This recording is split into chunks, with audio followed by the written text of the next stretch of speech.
Hi everyone and welcome to The Raw Show with Michael McDonald. I have a very special guest. We have Katie Bulmer-Cooke joining me today. Katie, thank you for being on the show. Thanks for the invite. Katie's a professional speaker and a business consultant with vast experience in delivering the health and fitness industry and business arena. She has a unique ability to inspire SMEs, students and employees with her down-to-earth style and usable business takeaways. So it seems like you've gone on quite a bit of a journey, particularly down the health and fitness side. But would you be able to share with our listeners where you were born and what it was like for you growing up? Yeah, so I'm a Sunderland lass through and through. I was born in Sunderland and I grew up around fitness. So my mum has been teaching group fitness for 31 years now. So Wow. From being 4, I used to go and sit in the corner of her classes, and this was back when it was all leotards and lycra and all of that sort of stuff. And I was basically brought up on that, and I just never wanted to do anything else other than fitness. I just wanted to be like my mum. I loved the atmosphere, and back then fitness to me was something totally different to what it is now. I think when I look at the fitness industry now, there's a lot about aesthetics. It's all about how you look. Everybody's chasing something, but back then it wasn't really like that. It was just everyone wanted to come to a class to have a good time. Yes, they wanted to be fitter and be a really great version of themselves, but it was all about the social aspect and just looking after yourself. There wasn't this pressure and this hardcore aspect to the fitness industry that it is now. And it was those things that I really loved. So growing up, I played sport, and then when school ended, I just thought, what am I going to do now that I can't play netball, hockey, run, play tennis? And that was when I fell in love with the gym. All right, so it's almost like you went from playing sport that was maybe a little bit more open, a bit more activity versus like training led, and then you suddenly decided that the gym was the next step for you. What was your favourite sport? This is going to sound ridiculous because nobody ever says this, but it was cross-country running. Ah. Everyone else used to seem to dread it, but I just really liked it. I think that's like my natural engine is to run long distance. I'm not much of a sprinter. I'm not very fast, but I've got a fairly decent engine, so I just used to enjoy getting out and going for it. All right. So, I mean, nowadays it's definitely like we're starting to understand that it's a bit more to it than just the running. But what benefits did you get from doing the cross country? Well, I definitely got fit. I improved my endurance massively. But honestly, I would say the biggest takeaway from the running experience was like what it did for your mind, just clearing your mind and getting out there and just running, enjoying the fresh air. I enjoyed the competitive element as well to a point. And I liked the tactics of running. I always found quite interesting as well. All right. So when it's kind of different to marathon running, I would imagine. But what sort of tactics would you try to use to? Because there's this idea that if you go out too fast, like straight away, you end up burning yourself out and then slowing down, and that can affect your time. So what sort of things did you find work for you? Well, it was whether or not you were going to run from the front, whether you were going to sit on the shoulder of the person in front, whether you were just going to really take your time and conserve your energy and then have a big kick at the end. And I tried all of those tactics. I was never the best in that sport. I was never the winner. I was always the silver or the bronze. But to me, it wasn't the competitive element that was the most important part. I just liked being involved in sport. So what happened next when you found the gym then? Where did you decide to take your life at that point? Okay, so I was 16 and I'd left school. There was no more sporting opportunities really after school. So I started going to the gym a little bit, to this thing called Fit Club, which was an opportunity where you could go to your parents' gym at certain hours on a weekend. and I just really, really enjoyed the gym. And I'd always loved going to classes as well. And at this point, I was old enough to go and join in some classes.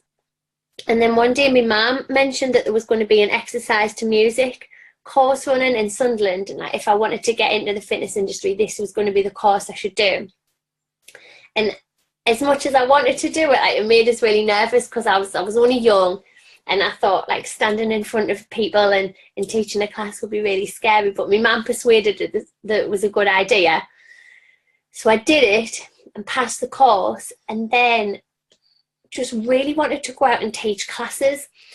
But unfortunately for me, at 16 with no experience and just a piece of paper, there weren't many people, if any people, that wanted to employ me or even take us on as a freelancer.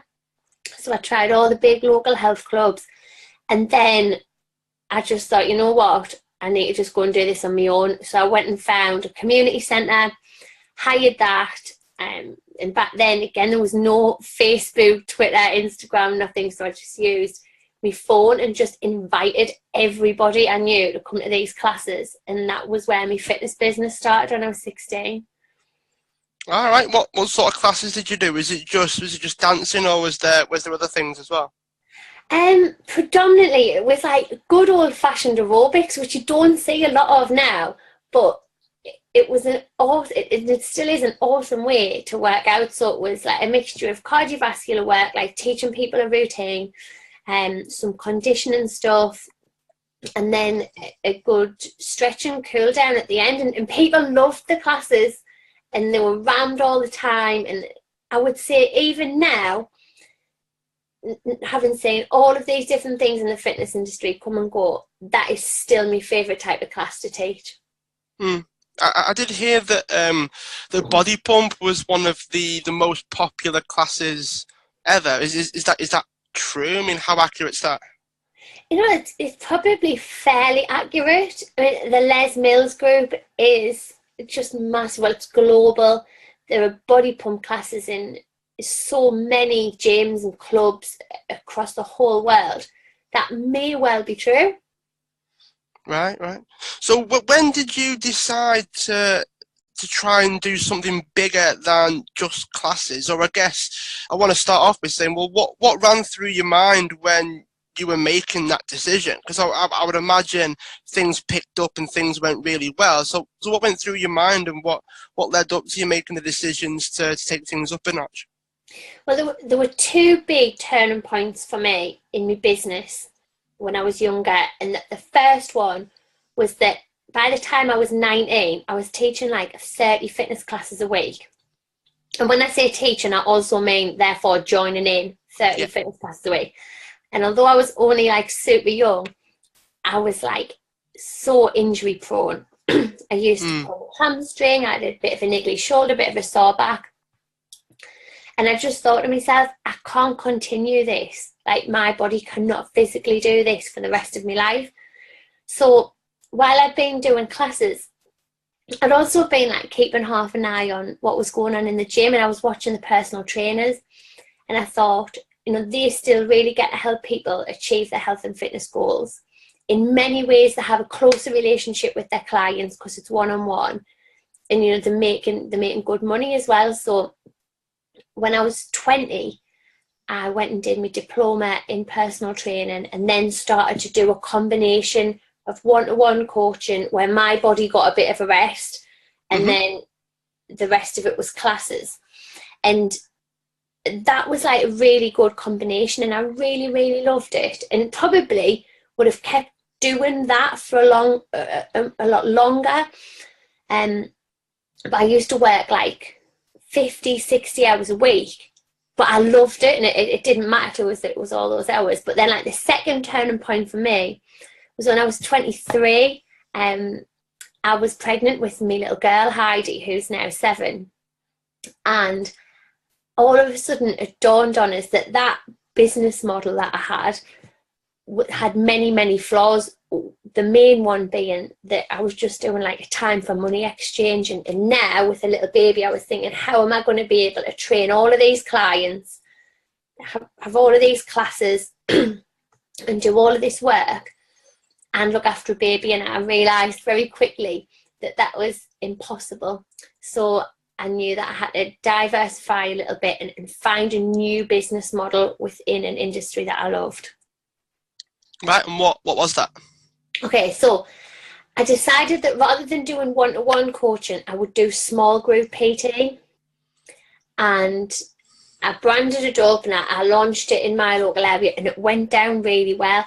So not only did it work for me in terms of being able to leverage my time and still work with like really lovely clients all the time, but it also made PT more accessible for a lot more people, because as most people know, personal training can be expensive and not everyone can afford it. So this model made that service more accessible to people, and it went really well. And I thought, you know what, there's something in this, and there must be other fitness professionals like me who maybe they've got a family, or maybe they just don't want to work the 50-60 hour weeks. So I packaged up what I did like in my hometown in Sunderland, and then I licensed the business model to 41 locations in the UK and one in Canada. And that was that was really my first taste of having a real business and not just a hobby that I saw as a job as well, if that makes sense. So is there anything that would distinguish like the PT side and then having the studio kind of thing? Because you mentioned like the difference between the business and then the hobby that you got paid for. Is there an element of like it not just being you running the business? What would you say was the distinguishing factors for that? I think really the scalability, because while it was just me, I was always going to be capped by the number of hours in the week, and that would be capping the number of clients I could see, the amount of money that I could make. So I was always going to have like this sort of ceiling on how much I could do and how much I could earn. So the difference with licensing that business model and then looking at like really scaling up was just that it gave us more freedom. I could do more than I could with that time for money model, if that makes sense. Okay. So what happened next then? So this was you having the idea and then launching it. What was it like to launch it initially? It was actually really exciting because I'd never done anything like that before. And at the time in the industry, there was nothing like that either. So it was a really exciting time. I think when I tell this story, normally people just think that it was just sort of flick a switch and all of a sudden you've got 41 people on board with a business model that you've designed. It wasn't that easy. There was like a bit of a backstory to that moment. So in the couple of years leading up to me launching that business, even without knowing that that was what I was going to do, I'd been building a list of people and a following of fitness professionals, like through my blog, through my emails, through my social media, so that when that time came that I decided, right, this is what I'm going to do, I'm going to license this business model and I'm going to go for it, I already had a following of people that would have an interest in what I was about to do. So I think often people look at things like that story I've just told you and thought, that was easy, I could do that. And don't get us wrong, anyone can do it. But there's a lot of hard work and sort of groundwork that goes in before that to make sure that when you do come to launch things, they are a success. And that was in blogging regularly, being active on social media, creating good quality content and helping people in general. Right. So what was there anything that you think made all the difference then? Is there anything that you thought, okay, if I hadn't have done that, then it would have made my life a lot more difficult to launch everything and actually make sure that it was a success? Was there anything that stands out? I think the main thing is consistency. Like, everybody is capable of writing a good blog. I honestly believe that everybody's capable of putting good, helpful stuff out on social media, but it's the consistency that counts.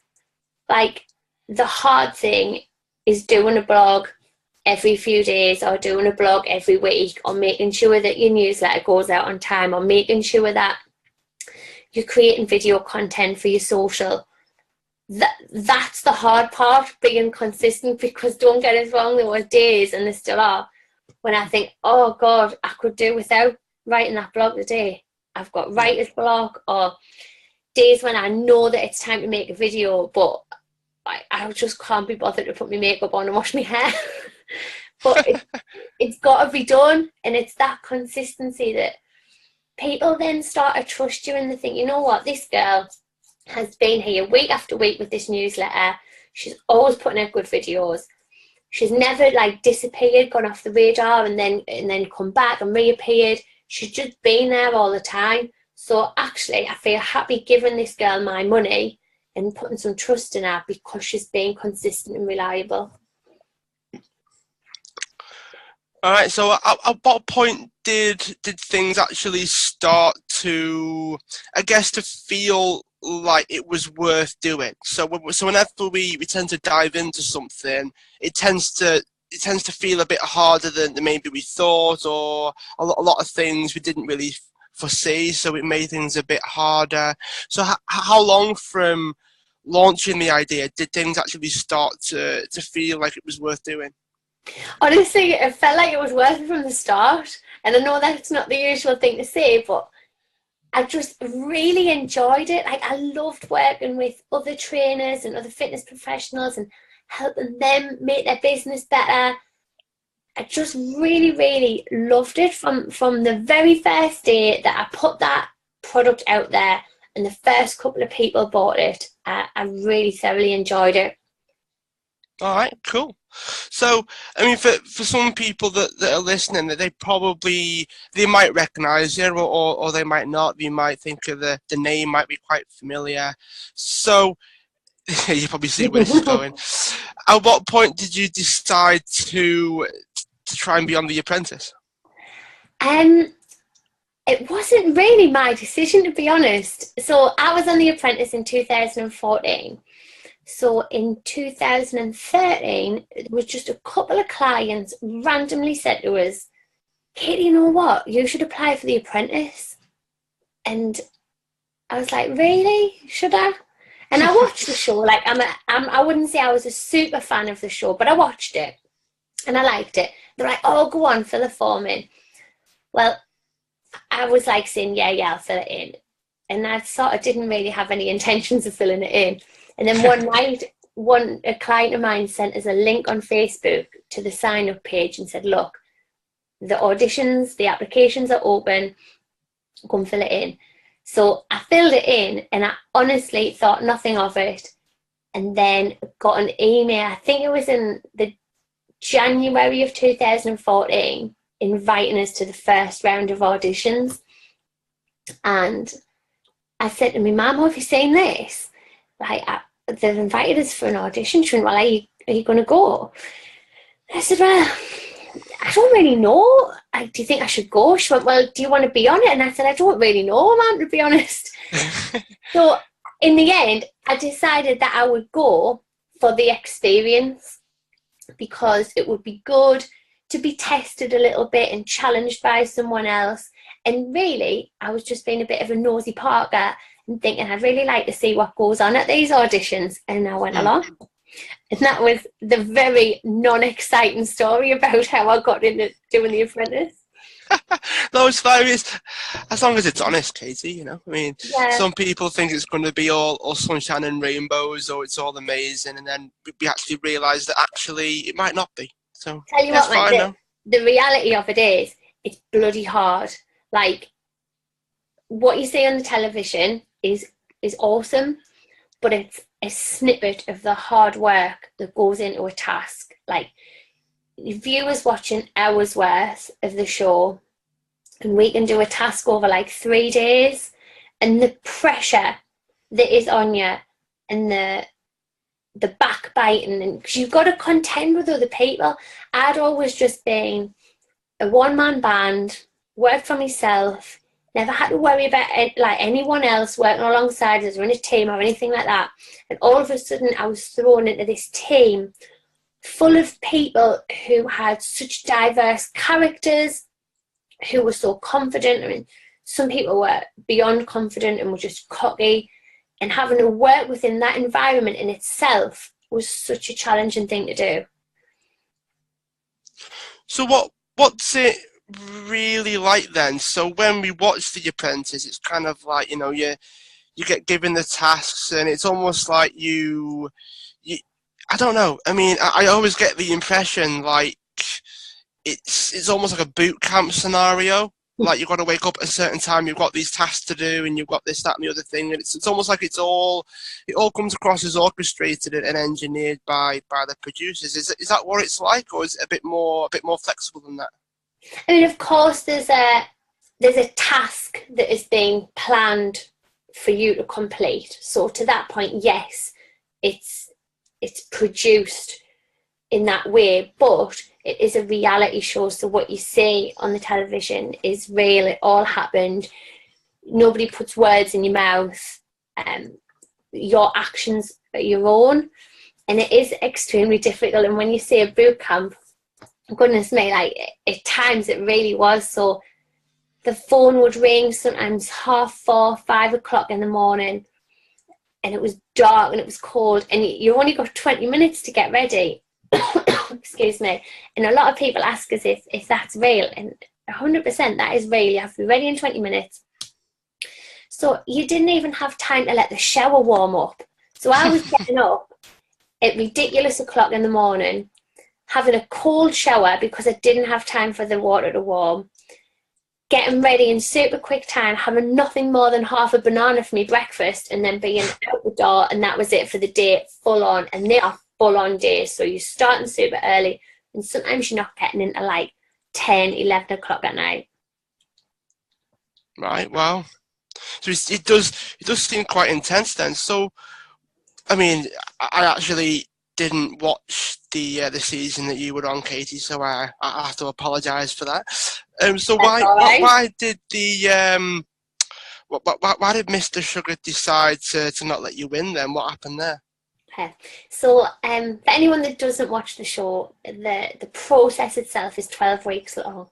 I was fired on week 10, and on week 10 was like the final task, and I was the project manager. And God, this still makes us laugh now. The task was to create a new dessert. So, like when you go to Tesco's or Sainsbury's or wherever, and you can pick like a single portion dessert up. Mm-hmm. It was to create one of those. On my team, we decided to create a trifle with some different flavours.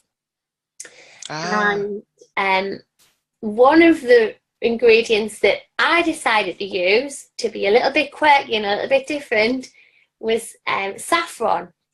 Now, I honestly didn't know, and anyone listening to this will probably think, how did you not know that, Katie? But I honestly didn't know that saffron is a really expensive ingredient. And I just basically put a ton of this stuff in this trifle. Now, the good news is it tasted great. The bad news is it cost a fortune. And Lord Sugar really thought that I hadn't kept my mind on the numbers. In my mind, I had kept my eye on the numbers. I just didn't know that saffron was like super expensive. So that was the main reason. But ultimately, in the end, it came down to business plans, and I was alongside two really strong candidates, Mark and Sanjay. Sanjay was also fired at the same time as me. And really, Lord Sugar could only take one of us forward to the final stage. And the business plan that he was most interested in on that occasion wasn't mine. Okay. So it definitely gives you the impression that it's quite an intense show to be on, to say the least. So what did you do after that? So firstly, I think what ran through your mind when he did actually say that you were fired then? A combination of two feelings. The first one was I was disappointed. Like, I was gutted because by nature I am a competitive person, and I have a really strong desire to win at whatever I'm doing. So disappointed in that respect. But on the flip side, actually quite relieved. Like, I had this feeling when I walked out of the boardroom of just complete and utter relief, like I can't describe. And I burst out crying. And I wasn't crying because I was sad. I was crying it was just pure release of like all those weeks of being away from home, being in this pressure cooker. And then it just all came out. And anytime anyone spoke to us, or all these lovely people I'd met on the production team coming over, going, "Oh, Katie, well done," giving us a cuddle and stuff. And I just cried anytime anyone looked at us. It was honestly just relief. But at that point, like, I sorted myself out, came home, and there's a gap between filming the show and the show being on television. Now, on the year I did it was the same year as the World Cup, so The Apprentice was pushed back a little bit in terms of time. So I had a good few months where nobody knew that I'd been on the show. Nobody knew about it yet. But I knew what the outcome was. So I thought, you know what, you're never going to get another chance at this sort of platform exposure, whatever you want to call it. You haven't won, but let's really make the most of it. So I sat down and I wrote a list of all the things that I wanted to achieve, like on the back of this massive opportunity. And I just set about getting everything lined up, ready for when it was announced that I was going to be on there and whatever else was going to happen. And I just really worked hard on that list because I didn't want to walk away from it thinking, "Oh, well, I didn't win, so I didn't win. That's it." What actually happened was I feel like I won in so many other ways. The opportunities that I got on the back of it, and the fun stuff that I got to do. And don't get us wrong, I think other candidates have previously have been disappointed that, you know, a lot of opportunity hasn't come their way. I don't think being on The Apprentice automatically means that you'll go on and do all these cool things and that people are knocking on your door to do them. It's very much a case of you need to go and work hard at getting these opportunities, but that platform helps you open the door a little bit more. Mm. So what sort of things actually happened afterwards then? So once people realised that you'd been on The Apprentice and yeah, you didn't win, but you said that, you know, you took something positive away from it. What actually happened in terms of, like, as a result of being on the show? What kind of things did actually come your way? A range of different things that were really quite diverse from fitness. So I ended up with my own TV show, which is on our local television channel, but now it's networked across the UK. It's a show called Chatty Lasses, which is like a northeast version of Loose Women, essentially. It's a female panel show, and I host that show. I also do a breakfast show on our local radio station on a Sunday. So those media opportunities that I don't think I would have had previously, they came along. On the back of it, I've also done a lot of professional speaking, and I've made that a significant part of my business now. And still 3 years after The Apprentice, I'm still as busy with that as I was back in 2014. So that's been amazing. And then doing a lot of consultancy work, like going into health and fitness businesses and helping people to grow their business, to scale things up, to achieve new things. And I really, really love doing that. That makes us so happy. Right, so it gives the impression then that being on The Apprentice and getting the media exposure helps sort of catapult you into going from doing things for yourself almost to then turning around and helping others do what you've done. Yeah, I suppose it took us from helping people in the capacity as a personal trainer to helping people in a business capacity. And that's really rewarding. Like, both of those are extremely rewarding. But just being alongside someone and helping them along to get them over the line, get them to their goal, is just a really nice feeling. Like, I think that's amazing job satisfaction.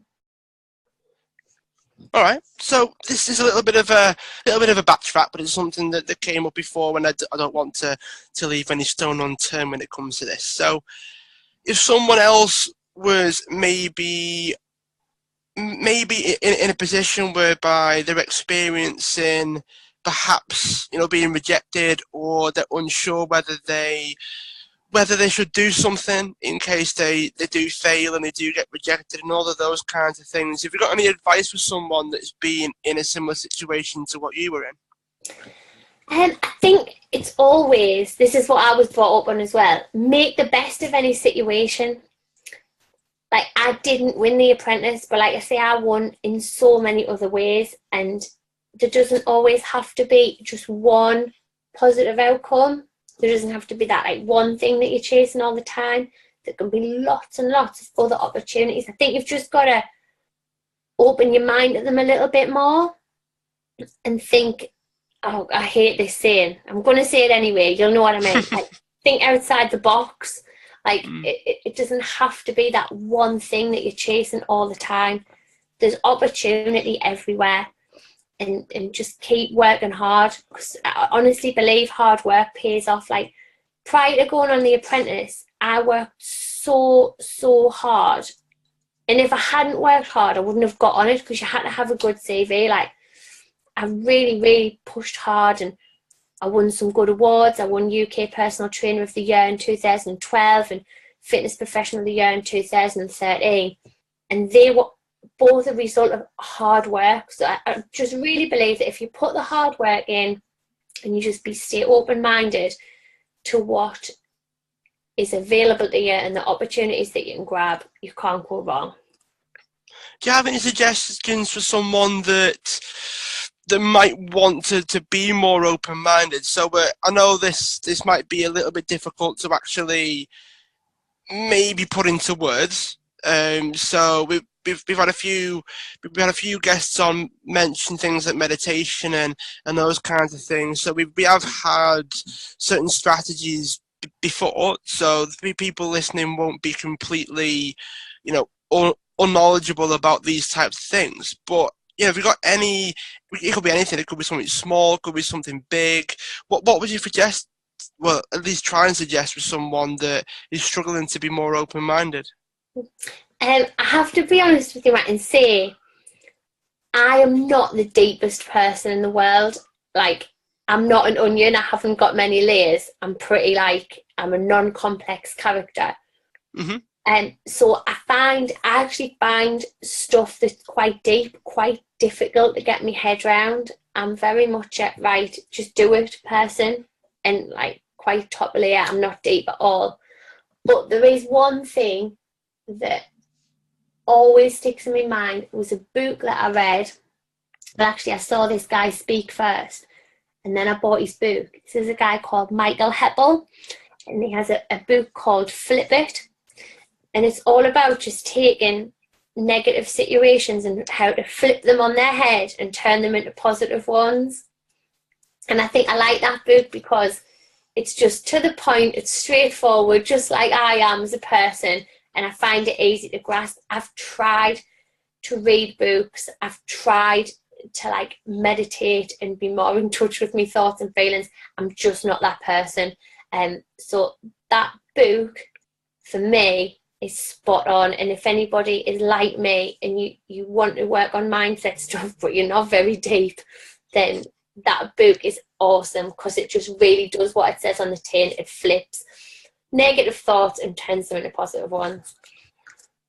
Oh, that sounds like quite, I guess, a book that a lot of people would want to read, because we often hear things like positive thinking and all of those kinds of things. And I've not actually heard about that book before, so I'm going to add that to my list for sure. And I think there are a lot of people that are interested in their thoughts and feelings, but they're just not really sure what to do. So I definitely think that book Flip It's definitely a good starting point for the listeners anyway. What happened after that? So when you decided to start helping others with their fitness businesses and things, what happened next? So sort of take us up to present day.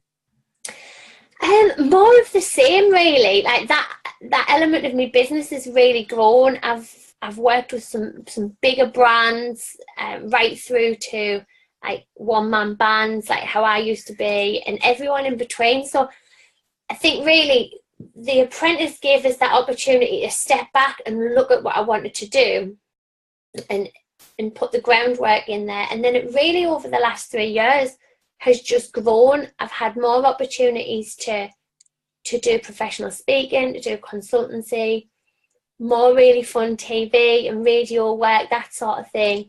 And it's just grown year on year. All right. So what sort of things do you see for you in the future? So let's sort of say, Katie, in the future, what sort of things do you want to do? Oh, that's a good question.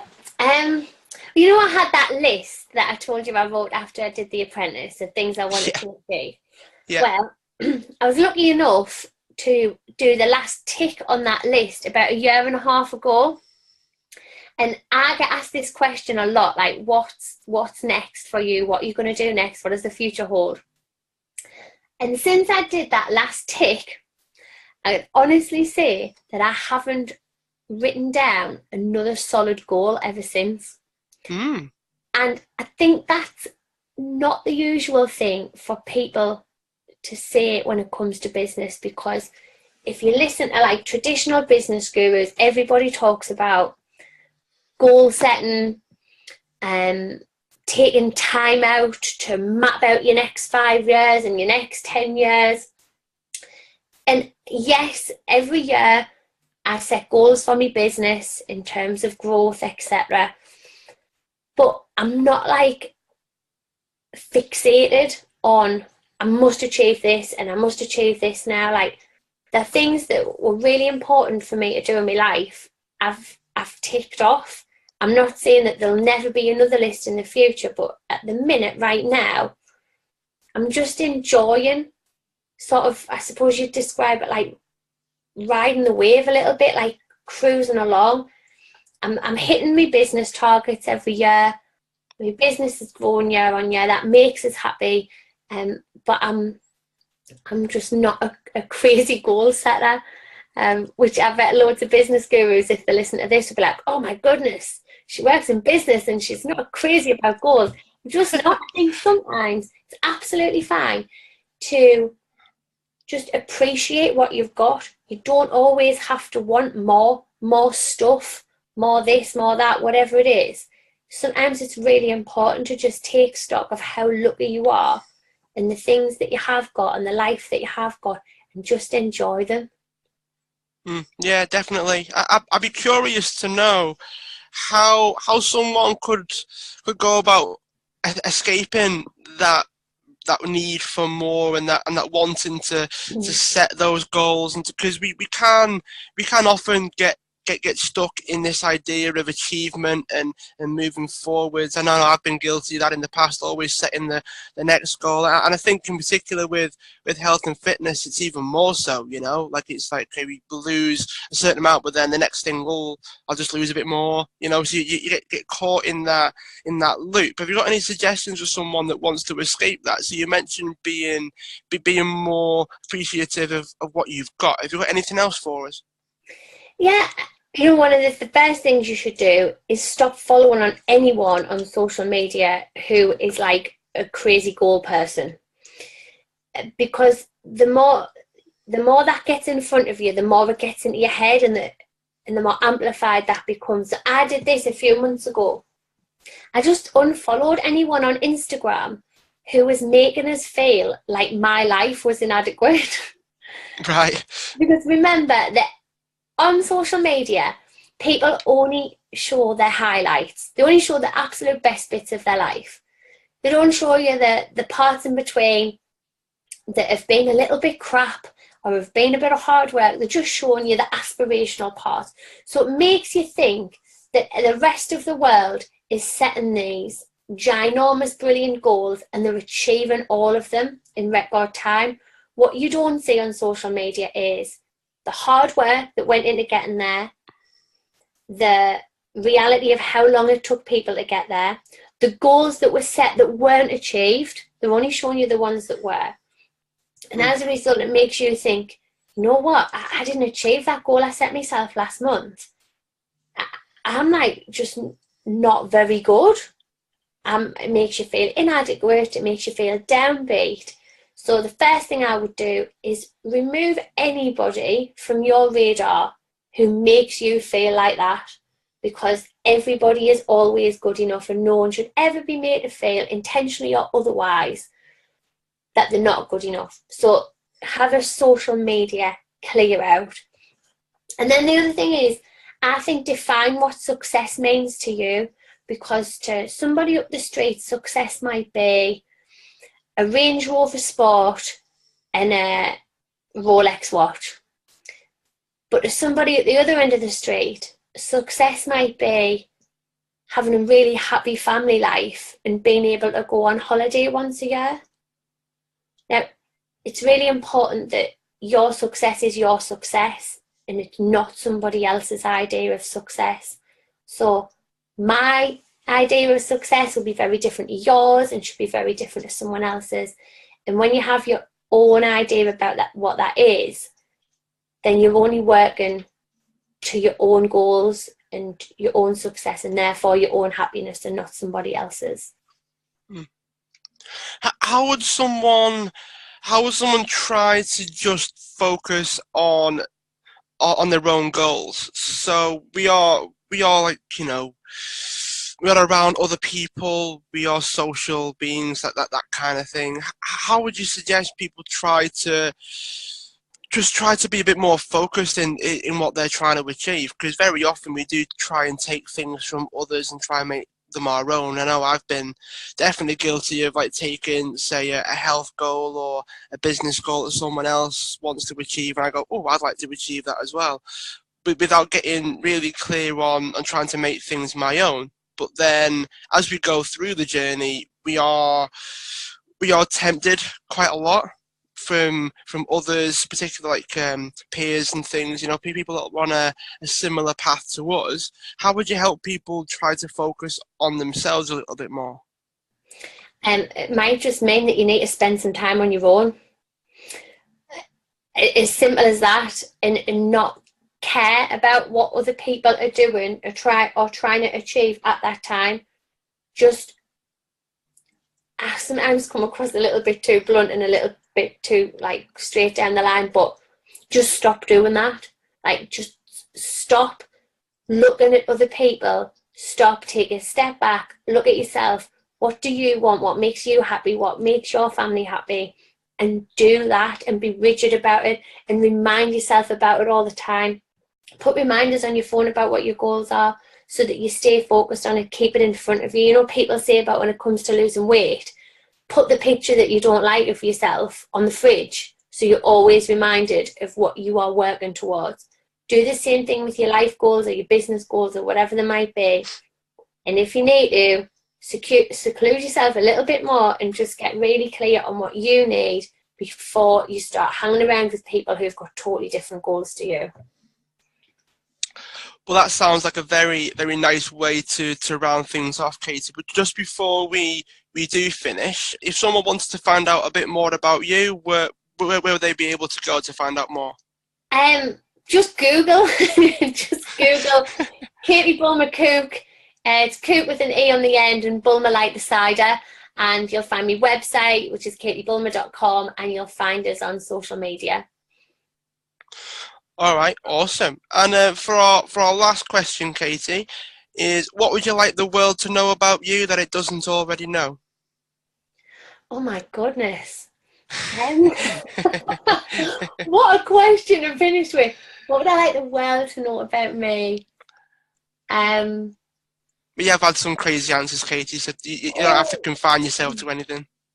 You know, I think I'd like the world to know about me that I've gone from being really straight down the line. I'm going to sound really soft here. But people might not know this about me, but I genuinely love seeing other people do really well. that's one of my favourite things in life. I just love to see people having a great time, being happy and achieving good things. It just does make us smile. I would say that's it. All right, Katie. Well, thanks for taking the time to be a guest on the show. I'm sure we'll keep in touch. Yes, thank you very much for inviting us on.